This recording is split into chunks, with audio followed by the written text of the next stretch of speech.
جو چھپ کر تو کرتا ہے اہل جہاں سے، جو چھپ کر تو کرتا ہے اہل جہاں سے، کوئی دیکھتا ہے تجھے آسماں سے۔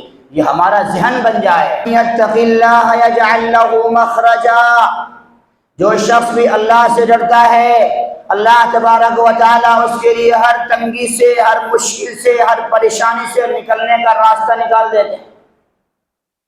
وَيَرْزُقْهُ مِنْ حَيْثُ لَا يَحْتَسِبُ، اور پھر اس کو ایسی جگہ سے روزی عطا فرماتے ہیں جس کا وہ سوچ بھی نہیں سکتا، اس کو گمان بھی نہیں ہو سکتا، اس کو خیال بھی نہیں ہوتا۔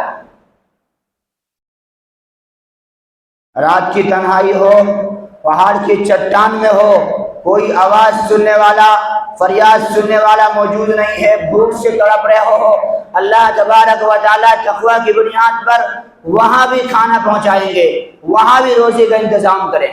شرط کیا لگائی؟ تقوی اختیار کرو، اللہ سے ڈرو۔